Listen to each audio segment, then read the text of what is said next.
మనం గుప్తేశ్వర యాత్రలో భాగంగా యాత్రకు వెళ్తున్నాం. అనుకోకుండా మేము సాలవృక్షాలు కనపడ్డాయి మనకి. ఇక్కడ గుప్తేశ్వర దర్శనానికి వెళ్ళి వస్తుంటే కనపడ్డాయి కాబట్టి ఆగి మీకు చూపిస్తాను. వృక్షాలు ఇవన్నీ మహావృక్షాలు అన్నమాట, సాలవృక్షాలు. ఇక్కడ ఒడిశా రాష్ట్రంలో ఈ తూర్పు కనుమలు, ఒడిశా ప్రాంతంలో ఉండే తూర్పు కనుమలు అన్నమాట. దండకారణ్యం అన్నాం కదా, ఈ దండకారణ్యంలో మాత్రమే ఈ సాలవృక్షాలు ఉన్నాయన్నమాట. ఇక్కడి నుంచి హిమాలయాలు ఉంటాయి, మనకి ఆంధ్రాలో లేవు, ఉండవు కూడా. ఆంధ్రాలో ఎక్కడన్నా శ్రీకాకుళం చూస్తే మూల ఎక్కడ చూడొచ్చేమో, కానీ మనకి ఇక్కడ ఈ యాత్రలో మనకి అద్భుతమైన వృక్షం ఇది. త్రేతాయుగం నుంచి దీనికి ఒక చరిత్ర ఉంది, రాముడు కాలంలోనే దీనికి ఒక చరిత్ర ఉంది, మనం పురాణాల్లో విన్నాం. అయితే ఇప్పుడు ఈ సాలవృక్షం మనకి ఆంధ్రాలో ఏమి ఉండదు, సౌత్లో ఎక్కడా ఉండదు, మొక్క నార్త్లోనే ఉంటుంది. లక్కీగా మనం గుప్తేశ్వర రావడం వల్ల ఇక్కడ చాలా ఉన్నాయన్నమాట ఈ ప్రాంతంలో. మనకి శ్రీకాకుళం లేకపోతే బార్డర్లో ఎక్కడో కొద్ది కనిపిస్తాయి చెప్తారు, ఎప్పుడు నేను ఎప్పుడు చూడలేదు. నేను సాలవృక్షాన్ని చూసింది ఇక్కడే. సాలవృక్షం ఉంటుంది. సాలవృక్షానికి మనం త్రేతాయుగంలో కథ చెప్పుకోవాలి. ఏంటంటే వాలి సుగ్రీవుడిని తరిమేస్తాడు, వెళ్ళి ఒక కొండ మీద దాక్కుంటాడు సుగ్రీవుడు. సుగ్రీవుడు దెబ్బలాడుకుంటారు. వాలి దెబ్బకి తట్టుకోలేక సుగ్రీవుడు పారిపోయి ఋష్యముఖ పర్వతం అనే పర్వతంలో వెళ్ళి ఇక్కడ దాక్కుంటాడు అనమాట. ఎందుకంటే ఆ పర్వతానికి ఈ వాలి వెళ్ళడు, వాళ్ళకి ఒక శాపం ఉంటుంది. అందుకని ఆ కారణం చేత ఆ పర్వతం దగ్గర వెళ్ళదు. కాబట్టి సుగ్రీవుడు వెళ్ళి అక్కడ దాక్కుంటే హనుమంతుడు రాముని తీసుకెళ్తాడు. సుగ్రీవుడి దగ్గరికి వెళ్ళి చెప్తాడు, పద వెళ్ళి వాళ్ళని కొట్టేద్దాం, నీ రాజ్యం అన్యాయంగా ఆక్రమించుకున్నాడు, నీ భార్యని అపహరించాడు, కాబట్టి నీకు తోడుంటాను, యుద్ధం చేద్దామని చెప్పి అతను ఫైట్ చేద్దాం అంటాడు. అంటే సుగ్రీవుడు అంటాడు. అప్పటికే సుగ్రీవుడు చాలాసార్లు వెళ్ళి యుద్ధం చేసి దెబ్బలు తినిచ్చేదనమాట, చితకొడతాడు. ఇంకా దెబ్బలు పారిపోయి వచ్చి ఇంకా వెళ్ళలేను, వాళ్ళని జయించిన కష్టం, వాళ్ళు చాలా బలవంతులు అని చెప్పేసి ఇంకా ఉన్నప్పుడు రాముడు వచ్చి పద వెళ్దాం అంటే, బాబు నేను రాను, ఇప్పటికే చాలాసార్లు పరాక్రమం పొందాను, ఇంకా నేను దెబ్బలు తట్టుకోలేను అని అన్నాడు. ఎందుకు నేను ఉంటాను నీకు సపోర్టు, నేను కొట్టేద్దాం పద అంటే, నేను ఎలా నమ్మను, వాలి చాలా బలవంతుడు, నువ్వు కొట్టగలని నేను ఎలా నమ్ముతాను, నమ్మలేను కదా అంటాడు. నమ్మడానికి నేను ఏమంటా ఉంటాడు. అప్పుడు ఏం చెప్తాడంటే, ఈ సాలవృక్షాలని 7 వృక్షాలని ఒకేసారి ఒక బాణంతో కొట్టాలంటే సరే అంటాడు. ఇక్కడ విషయం ఏంటంటే సాలవృక్షం చాలా గట్టిగా ఉంటుంది, చాలా వెరీ హార్డ్, చాలా గట్టిగా ఉంటుంది. దీన్ని మామూలుగా ఏం చేస్తారంటే ఈ సాలవృక్షాన్ని మనకి రైలు పట్టాల కింద, దెమ్మల కింద వాడేవారు. నేపాల్లో టెంపుల్కి దూలాల కింద, మెట్ల కింద, పెద్ద పెద్ద మెట్ల కింద పెట్టేసేవారు అండి. అంత బరువు, గట్టిదనం, అసలు కత్తి దిగదనమాట, అంత బలంగా ఉంటాయి చెట్లు. అలాంటిది 7 సాలవృక్షాలని ఒకేసారి కొట్టమంటాడు. కొడితే అప్పుడు నమ్ముతానంటాడు. అప్పుడు రాముడు బాణం వేసి 7 వృక్షాలని ఒకే బాణంతో పడగొట్టేస్తాడు. అప్పుడు సుగ్రీవుడు నమ్ముతాడు, పద అయితే వెళ్దామని. సరే సుగ్రీవుని తీసుకుని వాళ్ళ దగ్గరికి వెళ్తారు. వెళ్ళి సుగ్రీవుడు దెబ్బలాడుకుంటే అక్కడ ఏమో తెలుసండి, రాముడు కన్ఫ్యూజ్ అయిపోతాడు. ఎందుకంటే వాలి సుగ్రీవుడు ఒకలాగా ఉంటారు. ఇందులో ఎవరో తెలియక రాముడు బాణం వేయడు.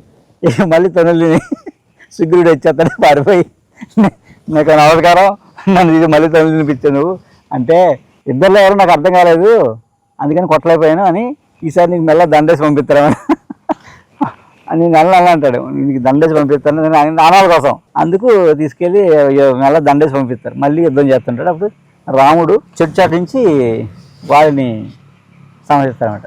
ఎందుకంటే ఈ రాజధర్మం ఏమంటారంటే, ఒక మనిషిని చాటుగా చంపకూడదు, అది రాజధర్మం కాదు.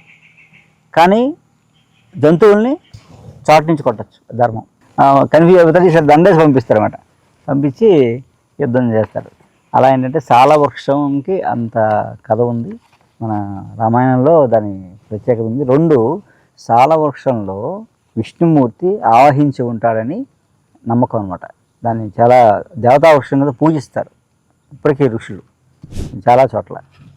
2వది జైనులు తీర్థంకుడు, 24వ తీర్థంకుడు ఈ చెట్టు కిందే ఆయనకి జ్ఞానోదయం. బుద్ధుడికి బోధి వృక్షం ఎలా జ్ఞానోదయం ఉందో, అలాగే ఈ తీర్థంకుడికి 24వ తీర్థంకుడు మహావీరుడికి ఈ సాలవృక్షం కిందే జ్ఞానోదయం అని చెప్తారన్నమాట. అందుకని జైనులు కూడా దీన్ని పవిత్రంగా పూజిస్తారు. యక్షిణులు అంటే వృక్షదేవతలు అండి. యక్షిణులు గురించి ప్రస్తావన ఎక్కడ వచ్చినా వెనకాల ఈ చెట్లు ఉంటాయండి. యక్షిణులు ఏదైనా ఆలయాల్లో బొమ్మలు చెక్కినా వెనకాల ఇది వృక్షం బ్యాక్గ్రౌండ్ ఉంటుంది. ఈ యక్షిణులు కూడా ఈ చెట్టుని ఆవహించి ఉంటాయని చెప్తారన్నమాట. ఇక్కడ మన ప్రాంతంలో కూడా మల్కాజ్గిరిలో గిరిజనులు ఈ చెట్లను పూజిస్తారు అన్నమాట.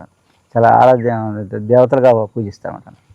అలాగే ఇది ఛత్తీస్గఢ్ రాష్ట్ర వృక్షం కూడా, ఛత్తీస్గఢ్ రాష్ట్ర వృక్షం కూడా ఇది. అలాగే ఈ సాలవృక్షం ఈ పత్రవల్లి అని ఈ ఆకులతో ఇస్త్రాకులు కొడతారు, కుట్టి అందులో భోజనం చేస్తారు, వేడి భోజనం చేస్తారు అనమాట.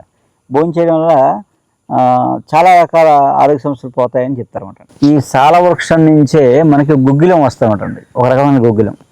దాన్ని ఇలా నాటు పెడితే దాని నుంచి కారే పాలు ఎండిపోయి గట్టిగా అయిపోయి తెల్లగా తయారవుతాయి అన్నమాట అండి. వాటిని గుగ్గిలం సాంబ్రాణిగా వాడతారు. అలాగే గుగ్గిలం కొబ్బరిని వేసి మరగబెట్టి ఆయింట్మెంట్ చేసి దెబ్బలకి గాయాలకి రాస్తారన్నమాట. అలా కూడా పనిచేస్తాయి. ఆయుర్వేదంలో దీన్ని కుంగిలియం లేక నల్ల రోజనం అని పిలుస్తారు. ఈ మామూలుగా ఏంటంటే ఈ ఆకుల కషాయం తీసుకుంటే జీర్ణ సమస్యలు పోతాయి అన్నమాట. 2 రక్తస్రావాలు తగ్గుతాయని చెప్తారు, గర్భాశయ దోషాలు అని చెప్తారు. అలాగే దాంతోపాటు ఏదైతే ఆ గుగ్గిలం ఉందో దాని నుంచి పుళ్ళు దెబ్బలు గాయాలకి అట్లకి కొబ్బరిని కలిపి రాస్తారన్నమాట. రాస్తే గాయాలే మండిపోతాయి. అలాగే మన నక్షత్రవనంలో కూడా మన నక్షత్రానికి సంబంధించిన వృక్షం సాలవృక్షం. ఆ నక్షత్రాల్లోకి వెళ్ళినప్పుడు దాని గురించి చెప్పుకుందాం. ఇప్పుడు దీని గింజలు కూడా వీళ్ళు వేయించుకుని తింటారు, మన వేరుశనగలు తిన్నట్టు గింజలు వేయించి తింటారు. గింజల ఆయిల్ తీసి వంట కూడా వండుకుంటారు అనమాట. ఇది సాలవృక్షం యొక్క చరిత్ర. మనం ఒడిశాలో సాలవృక్షాలు చూసాం కదా, అంత పెద్ద సాలవృక్షాలు మనకి హిమాలయాలు తప్పకి ఎక్కడ ఉండవు. మన ఆంధ్రలో అసలు లేవు. ఎక్కడన్నా ఉంటే శ్రీకాకుళం ఆ బార్డర్లో ఎక్కడన్నా కనిపించే తప్ప మనకి ఆంధ్రలో ఇంకెక్కడా లేవు. ఈ ప్రాంతంలో ఉంటాయి. ఓన్లీ ఒడిశాలోనే ఎక్కువ ఉన్నాయి. మనం గుప్తేశ్వర్లో చాలా ఎక్కువ ఉన్నాయి అనమాట. చాలా పెద్ద వృక్షాలు ఉన్నాయి. అక్కడి నుంచి మనం ఫారెస్ట్ నర్సరీ దగ్గర నుంచి కొన్ని మొక్కలు తీసుకున్న వాళ్ళ దగ్గర తీసుకుని ఇక్కడ మనం డముకు అరకు ప్రాంతంలో డముకు ప్రదేశంలో మనం బొటానికల్ పార్క్ ఒకటి పెడుతున్నాం. ఒక పార్క్ చేస్తున్నాం ఇక్కడ, ఆయుర్వేదిక్ పార్క్. అందులో ఇలాంటి మొక్కలన్నీ వేయడం జరుగుతుంది. ఇది ఒక పర్మనెంట్ పార్క్. ఇది ఎన్నేళ్ళైనా ఇంకా పార్క్ ఇలా ఉండిపోద్ది అనమాట అండి. అందుకు ఇక్కడ మనం 200 రకాల మొక్కలు సేకరించాం. అవన్నీ కూడా ఇక్కడ ఒక పార్కు మనం చేయబోతున్నాం. రేపొద్దున ఈ నవంబర్ డిసెంబర్ కల్లా ఈ పార్క్ రెడీ అయిపోద్ది. మన వన యజ్ఞంలో ఈ భాగం మన వన యజ్ఞం వనయాత్ర చేసినా ఒక మొక్క మంచి మొక్క ఏదో ఒక అంతరించిపోయే మొక్కని ఒక చోట వేయడం నాకు అలవాటు. ఆ భాగంగానే మనం ఇలాగా తెచ్చేస్తున్నాం. గుప్తేశ్వర యాత్ర పేరు చెప్పి ఇక్కడ చాలా వృక్షాన్ని నాడుతున్నాం అన్నమాట.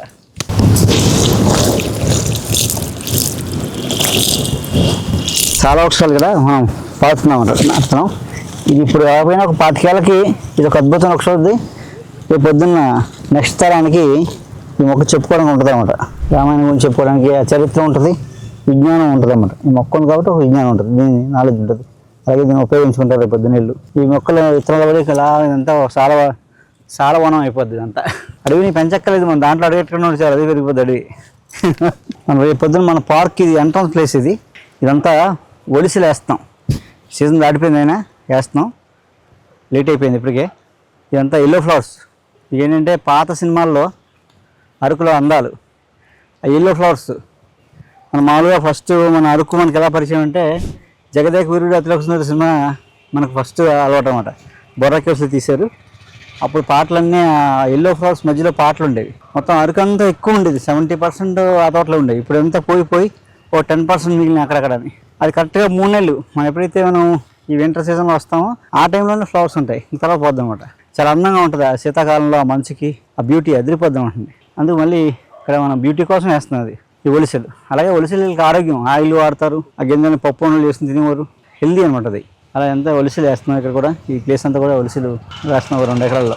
అలా ఏంటంటే ఇక్కడ అన్ని హైబ్రిడ్ ప్లాంట్స్ కాకుండా అన్నీ మన వంటకో వైద్యానికో పనికొచ్చే మొక్కల్ని అందంగా పార్క్ తయారు చేస్తాం అన్నమాట. ఇక్కడ రాగానే మంచి మీకు చూడడానికి ఆహ్లాదకరంగా ఉంటుంది. అరకు అంటే ఏంటో అప్పుడు అర్థం అవుతుంది మీకు. నమస్కారం.